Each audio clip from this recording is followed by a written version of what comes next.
7 जुलाई 1999 कारगिल के युद्ध में एक स्वर्णिम अध्याय है। तो जानते हैं कैप्टन विक्रम बत्रा के अदम्य साहस की कहानी।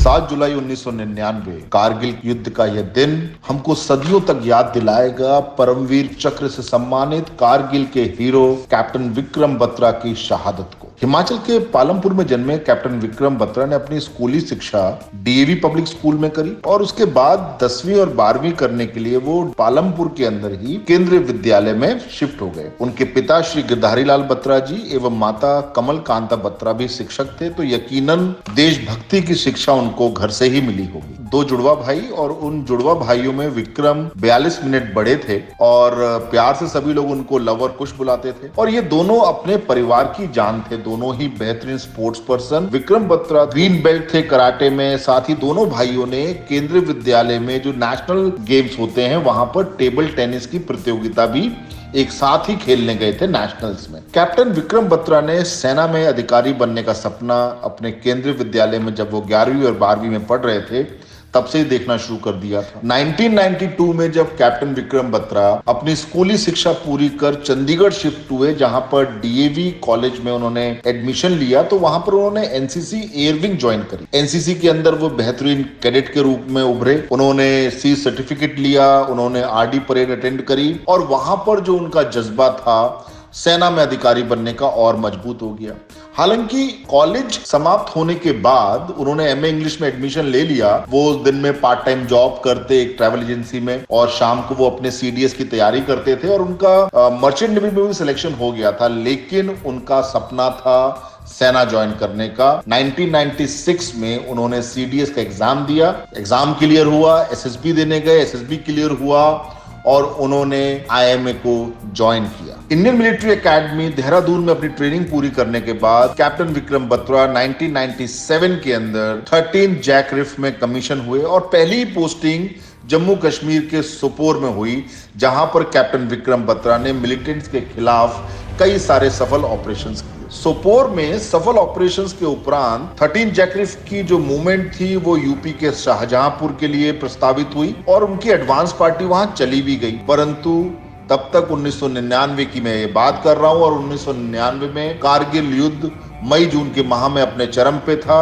एडवांस पार्टी मूव हो चुकी थी शाहजहांपुर, लेकिन कश्मीर को तो एक और वीरता की दास्तां का साक्षी बनना था और 13 जैकरिफ के मूवमेंट को कैंसिल कर उनको द्रास सेक्टर कारगिल में भेज दिया गया। जब कारगिल युद्ध की बात होती है तो टोलोलिंग का युद्ध बहुत महत्वपूर्ण है। बिल्कुल आसान युद्ध नहीं था। टोलोलिंग की दुर्गम पहाड़ियां, टोलोलिंग एक हाइट जहां पर दुश्मन परमानेंट बंकर्स में मशीन गन के साथ बैठा हुआ था।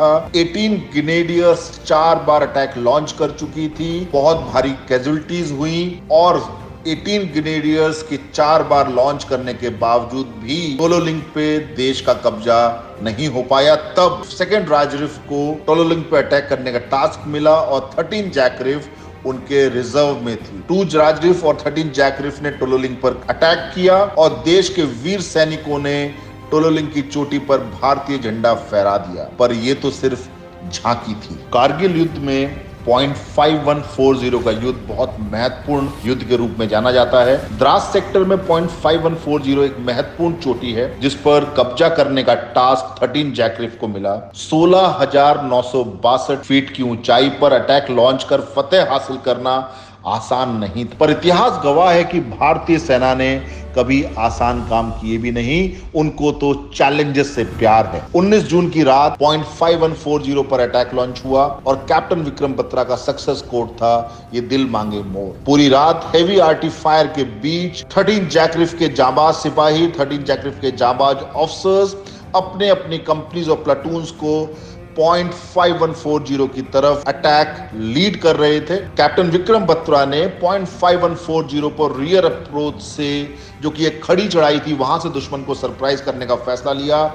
हेवी आर्टिलरी फायर चल रहा था। अपनी सुरक्षा की परवाह ना करते हुए कैप्टन विक्रम बत्रा ने बंकर पर धावा बोला और उसमें 3 पाकिस्तानियों को क्लोज फाइट के अंदर ढेर कर दिया। कैप्टन विक्रम बत्रा की प्लाटून ने .5140 पर कब्जा कर भारतीय झंडा फहरा दिया और सुबह 4:30 बजे रेडियो पर कैप्टन विक्रम बत्रा का सक्सेस कोड आया, ये दिल मांगे मोर. CEO Colonel Joshi on the radio said, after the another bunker was captured, my company's success signal was ye dil mange more.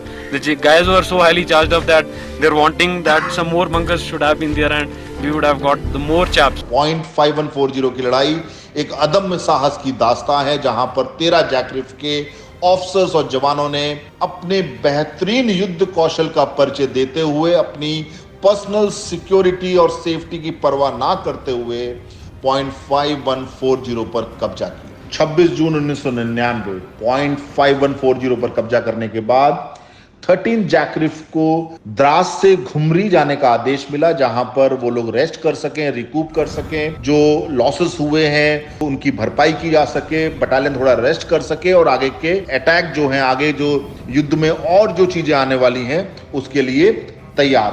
30 जून 1999 13 जैकरिफ को मस्को वैली जाने का हुक्म मिला और यहां पर शुरू होती है दास्तां .4875 के युद्ध की. 13 जैकरिफ .4875 पर अटैक कर कब्जा करने की पूरी प्लानिंग कर रही थी, पर हालात कैप्टन विक्रम बत्रा के लिए ठीक नहीं थे. वे बीमार थे, उनको तेज बुखार था और इस अटैक में शामिल होने के लिए उनके सीईओ ने उनको मना कर दिया, पर उनका मन बड़ा बेचैन था.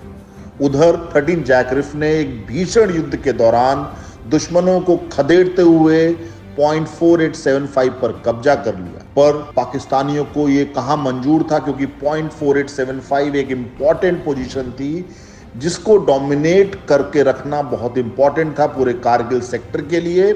इस हार के बाद पाकिस्तान ने काउंटर अटैक लॉन्च किया, लेकिन कैप्टन नवीन ने उस काउंटर अटैक को विफल कर दिया.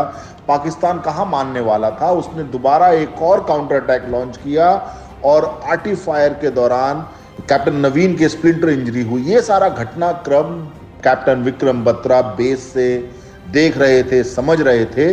वे उठ खड़े हुए, बेचैन थे. वो अपने कमांडिंग ऑफिसर के पास गए और उन्होंने वॉलंटियर किया कि मैं इस युद्ध में जाऊंगा, मैं उन सभी काउंटर अटैक्स को विफल करूंगा.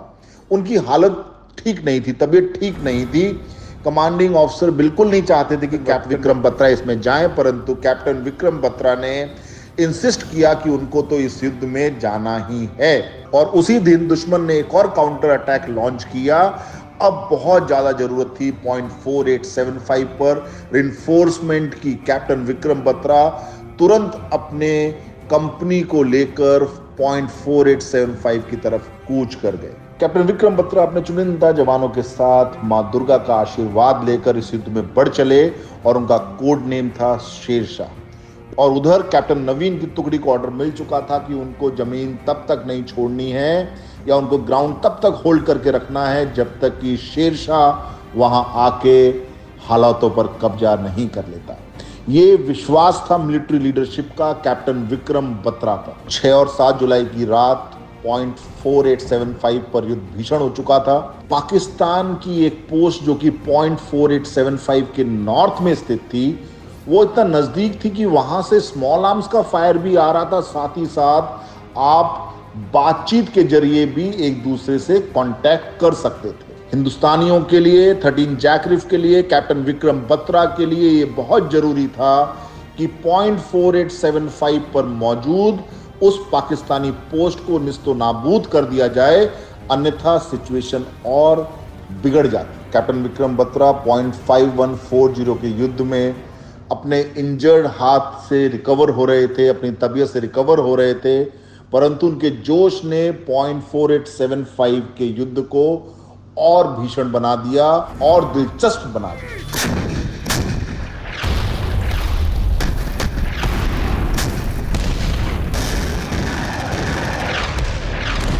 जब वे .4875 की तरफ बढ़ रहे थे अपनी टुकड़ी के साथ, उन्होंने रास्ते में एक स्पॉट की पाकिस्तानी मशीन गन पोजीशन जिसने ट्रैप कर रखा था इंडियन सोल्जर्स को. उन्होंने क्रॉलिंग करते हुए वो मशीन गन पोजीशन की तरफ गए, अपने आप को पत्थरों के पीछे, चट्टानों के पीछे छिपाया और वो जैसे ही उस मशीन गन पोजीशन के पास पहुंचे, उन्होंने ग्रेनेड लॉब किया, एक ग्रेनेड फेंका उस पोजीशन पर और दुश्मन की मशीन गन और उस पूरी की पूरी पोजीशन को ध्वस्त कर दिया। 7 जुलाई की सुबह तक 13 जैकरिफ के वीर सैनिकों ने दुश्मन की 2 और मशीन गन पोजीशन को खत्म कर दिया, निस्तनाबूद कर दिया।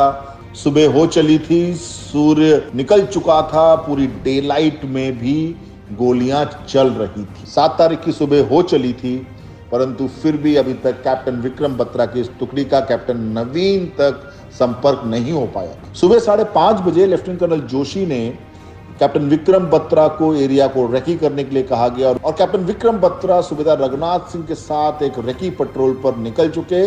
वो एक रूट तलाश रहे थे, किस प्रकार से वो फ्लैंक से या साइड से कैप्टन नवीन को रिइंफोर्स कर सके। अपनी रेकी के दौरान कैप्टन विक्रम बत्रा ने देखा कि एक बंकर के अंदर दुश्मन अपनी मशीन गन के साथ है और वो मशीन गन उनकी पूरी कंपनी के एडवांस को रोके रखी है। अब इस वक्त कैप्टन विक्रम बत्रा ने केवल यही सोचा, अब कोई रास्ता नहीं है, ना तो राइट से ना तो लेफ्ट से, अब हमको सीधे इस रोशनी के अंदर ही डायरेक्ट असॉल्ट करना होगा। दुश्मन का हैवी फायर उस मशीन गन से आ रहा था, ग्रेनेड फायर्स आ रहे थे, परंतु कैप्टन विक्रम बत्रा को तो यही मंजूर था कि अब वो सीधे हमला करेंगे। दुर्गा माता की जय के जय घोष के साथ कैप्टन विक्रम बत्रा की कंपनी ने धावा बोल दिया। उनका उद्देश्य था उस बंकर को खत्म करना जिसकी मशीन गन उनके पूरे कंपनी के एडवांस को रोके पड़ी है। अपनी AK-47 से फायर करते हुए उन्होंने धावा बोला और उस बंकर के अंदर मौजूद 5 पाकिस्तानी सैनिकों को क्लोज क्वार्टर बैटल में खत्म कर दिया। कैप्टन विक्रम बत्रा की इस अद्भुत बहादुरी ने दुश्मन को सरप्राइज कर दिया। दुश्मन ने सोचा भी नहीं था कि हिंदुस्तानी सैनिक हम पर डायरेक्ट अटैक कर देंगे, परंतु कैप्टन विक्रम बत्रा के अदम्य साहस ने यह दिखा दिया कि अगर दिल में जज्बा हो, देशभक्ति हो, तो हम कुछ भी कर सकते हैं। इस मशीन गन पोजीशन के ध्वस्त होने के साथ कैप्टन विक्रम बत्रा की कंपनी को अपर हैंड मिल गया और कैप्टन विक्रम बत्रा कैप्टन नवीन के पास पहुंच गए और उन्होंने कैप्टन नवीन को बंकर से बाहर निकाला। परंतु हालात अभी सुलझे नहीं थे, युद्ध जारी था। एक और मशीन गन का नेस्ट वहीं नजदीक ही था जो कि फायर कर रहा था हिंदुस्तानी सोल्जर्स पे, और उस नेस्ट में 4 पाकिस्तानी सोल्जर्स और उनका एक JCO मौजूद था। कैप्टन विक्रम बत्रा ने उस पर भी अटैक किया और उन 5 को ढेर कर दिया। इस नेस्ट को क्लियर करते वक्त कैप्टन विक्रम बत्रा को एहसास हुआ कि उनके एक जवान को गोली लगी है। उन्होंने तुरंत सूबेदार रघुनाथ सिंह जी के साथ मिलकर उसको इवैक्यूएट करने की कोशिश की और उस दौरान कैप्टन विक्रम बत्रा दुश्मन के सीधे निशाने पे आ गए और कैप्टन विक्रम बत्रा के सीने पे एक स्नाइपर फायर आया बहुत ही क्लोज रेंज से, और पल भर के अंदर दूसरे ही क्षण एक RPG का स्प्लिंटर उनके सिर में लगा। कैप्टन विक्रम बत्रा अपनी बहादुरी का परिचय देते हुए, कैप्टन विक्रम बत्रा अपने अदम्य साहस का परिचय देते हुए उस इंजर्ड सोल्जर के बगल में गिर गए लहूलुहान और परम गति को वीर गति को प्राप्त।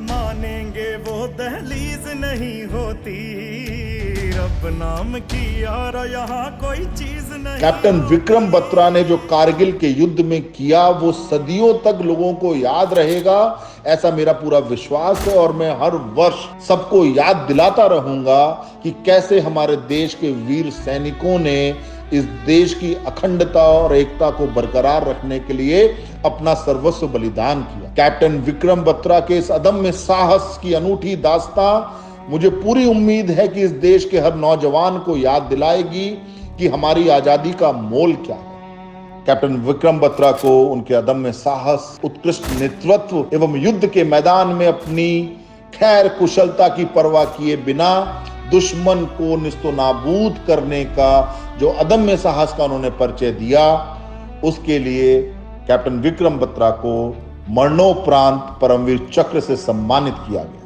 पॉइंट 4875 का युद्ध बहुत जोखिम भरा था और वहां पर 13 जैकरिफ के जवान और कैप्टन विक्रम बत्रा ने अदम्य साहस का परिचय दिया। धन्य है वो माता पिता जिन्होंने देश के परमवीर कैप्टन विक्रम बत्रा को जन्म दिया, और धन्य है भारत माता जिसने ऐसे अदम्य साहस और ऐसे कर्म योद्धा को सम्मान दिया।